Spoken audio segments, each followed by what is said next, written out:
Virus corona menewaskan sedikitnya 26 orang di China dan menyebar ke paling tidak 8 negara termasuk Singapura, Thailand, Amerika Serikat, dan Arab Saudi. Di Jakarta, 1 orang kini sedang diobservasi di Rumah Sakit Penyakit Infeksi atau RSPI Sulianti Saroso karena diduga terjangkit virus corona tersebut. Menteri Kesehatan Terawan Agus Putranto mengimbau masyarakat untuk menerapkan pola hidup sehat dan menjaga daya tahan tubuh guna meminimalisir potensi terinfeksi virus corona. Kementerian Kesehatan Republik Indonesia kini menetapkan siaga 1 terhadap virus corona untuk mencegah penyebaran virus yang berasal dari Cina tersebut masuk ke Indonesia. Dijelaskan pemerintah mengaktifkan 135 alat pemindai suhu tubuh atau thermoscanner di 135 pintu masuk baik melalui darat, laut maupun udara. Kemenkes juga telah mengaktifkan 100 rumah sakit rujukan flu burung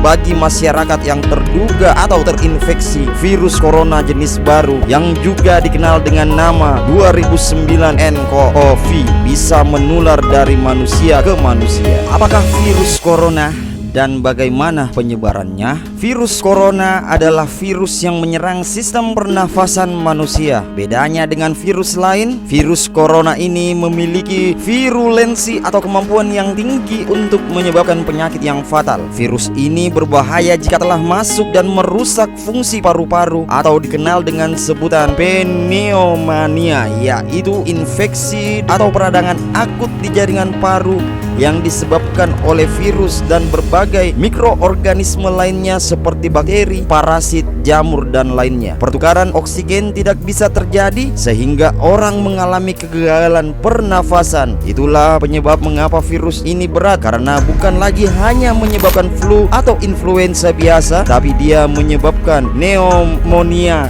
dan melanjutkan proses penyebaran virus ini melalui udara yang terinhalasi atau terhirup lewat hidung dan mulut sehingga masuk dalam saluran pernafasan.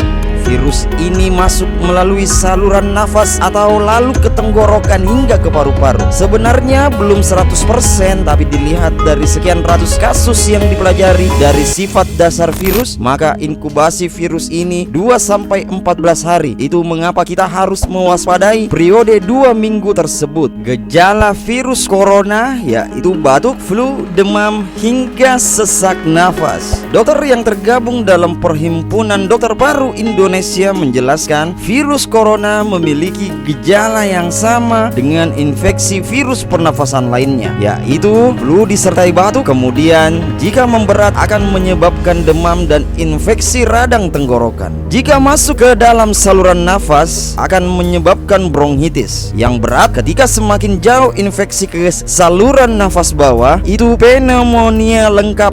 Juga bisa disertai gejala infeksi virus ke orang lain, yaitu diare dan lain-lain. Dokter yang tergabung dalam Perhimpunan Dokter Paru Indonesia menegaskan bahwa virus corona termasuk virus yang belum ada obatnya. Walaupun virus ini memiliki resiko kematian, namun angkanya masih rendah dibanding orang yang terjangkit kemudian sembuh. Tapi bisa disembuhkan. Terbukti yang sakit sudah ribuan, tapi yang meninggalkan sedikit, ujar Ketua Himpunan Dokter Paru Indonesia. Apakah Indonesia memiliki fasilitas memadai untuk menangani virus corona? Indonesia memiliki kemampuan dari kapasitas pencegahan dan pengendalian hingga diagnosis virus dan terapi penanganan. Ada 3 rumah sakit, yaitu Rumah Sakit Persahabatan, Sulianti Saroso, dan RSPAD. Semuanya memiliki kemampuan, bahkan saat pasien mengalami kondisi pneumonia ada alat-alat dan kapasitas pelayanan kesehatan yang siap. Fasilitas kesehatan telah memadai untuk melakukan terapi pendukung bagi korban yang terinfeksi virus corona. Jadi mulai sekarang terapkan pola hidup sehat, dan jikalaupun mulai ada gejala-gejala seperti dijelaskan pada video ini, segeralah ke dokter terkait untuk mengantisipasi kondisi hal-hal yang tidak diinginkan. Thanks for watching. Wassalam.